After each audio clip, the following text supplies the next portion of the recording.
नमस्कार छोट्या मित्रांनो. आज मी तुम्हाला सांगणार आहे एका कासवाची आणि एका सशाची गोष्ट. एका घनदाट जंगलात तळ्याकाठी एक कासव राहत होतं. तिथेच त्याचं एक शेत देखील होतं.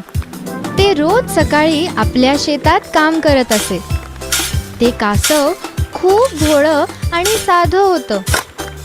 रोज सकाळी तळ्यात आंघोळ करून ते आपल्या कामाला लागायचं. एक दिवस ते आपल्या शेतात गाजर पेरत होतं. तेव्हाच तळ्याचं पाणी प्यायला तिथे एक ससा आला.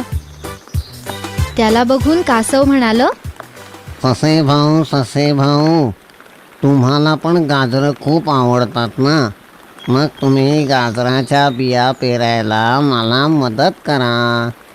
आपण दोघं मिळून गाजराची शेती करूया. ठीक आहे, पण मला अर्धी गाजरं पाहिजेत.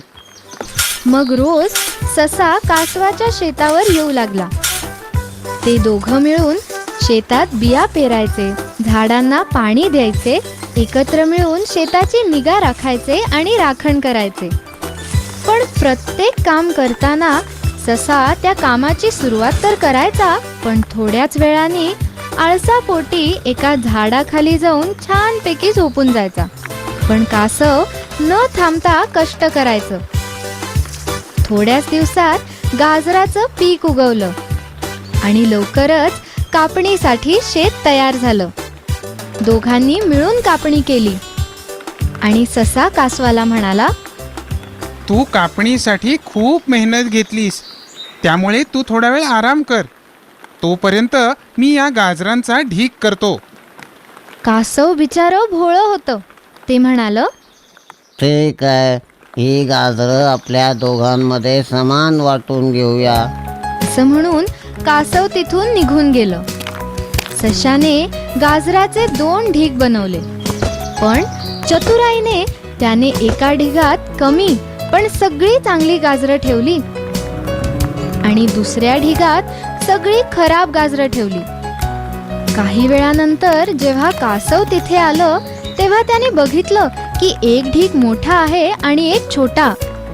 ते सशाला म्हणालं, अरे, तू असे वेगवेगळे ढीग का केले? आपण दोघं तर गाजराच्या एकसारख्या वाटण्या करणार होतो ना? तर मग हा छोटा ढीग कशासाठी? छोटा ढीग मी घेतो, कारण हे शेत तुझं आहे आणि सगळी मेहनतही तूच केली आहेस. त्यामुळे तू मोठा ढीग घे, मला छोटा ढीग मिळाला तरी चालेल. हे सगळं काही एक बेडूक लांबून बघत असे. त्याने हेही बघितलं होतं की ससा आळशी आहे आणि सगळं काम कासवच करतं. आणि हेही बघितलं होतं की छोट्या ढिगात सगळी चांगली गाजरं आहेत. त्याने कासवाला आपल्याजवळ बोलवलं आणि त्याला म्हणाला, अरे कासव दादा, तू तर खूपच भोळा आहेस.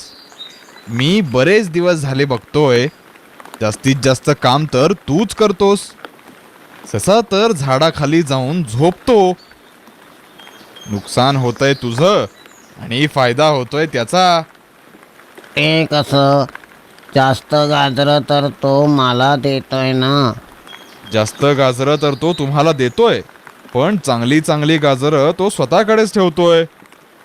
तुम्ही चला माझ्या बरोबर, मी तुम्हाला चांगली गाजरं मिळवून देईन. मग बेडूक आणि कासव सशाकडे आले. तेव्हा बेडूक कासवाला म्हणाला, ससे भाऊ, तुम्ही तर मोठे आहात आणि त्यामुळेच तुम्हाला जास्त गाजरांची गरज आहे. हा जास्त गाजर असलेला ढीग तुम्ही घ्या. अरे नाही, मला तर हा छोटा ढीगच हवा आहे. आता तर कासवाच्या पण लक्षात आलं होतं की सशाने चांगली गाजरं छोट्या ढिगात ठेवली आहेत. ते म्हणालं, अरे हो, तुम्ही मोठे आहात, मग तुम्ही घ्या हा मोठा ढीग तुम्हाला. आता त्या दोघांचं भांडण सुरू झालं होतं. तेव्हा बेडूक म्हणाला, थांबा, तुम्ही दोघं भांडू नका. त्यापेक्षा मी तुम्हा दोघांना एक उपाय सुचवतो. तुम्ही दोघं जण शर्यत लावा आणि जो त्या शर्यतीत जिंकेल त्याला हा छोटा ढीग, ज्याच्यात चांगली गाजरं आहेत, तो ढीग मिळेल. हो, चालेल ना, नक्कीच चालेल. नाही नाही, असं कसं काय? ससे भाऊ तर खूप जोरात पळतात ना, मी त्यांच्याशी शर्यत कशी काय लावणार? ते काही नाही, तुम्ही दोघं शर्यत लावा.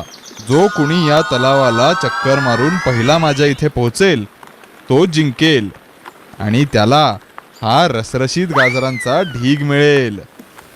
बेडकाला आपल्या मित्रावर म्हणजेच कासवावर पूर्ण विश्वास होता आणि त्याला हेही माहीत होतं की ससा खूप आळशी आहे. म्हणून त्याने त्या दोघांमध्ये शर्यत लावली. त्याने त्या दोघांना एका रेषेजवळ उभं केलं आणि म्हणाला, माझे 3 पर्यंत आकडे मोजून झाले की तुम्ही दोघं पळायला सुरुवात करा. 1 2 3. आणि सुरू झाली सशाची आणि कासवाची शर्यत. ससा होता चपळ आणि कासव होतं मंद. ससा वेगाने पुढे निघून गेला आणि कासव हळूहळू पुढे जात राहिलं. ससा पळत पळत खूप पुढे आला होता आणि एका झाडाजवळ येऊन थांबला.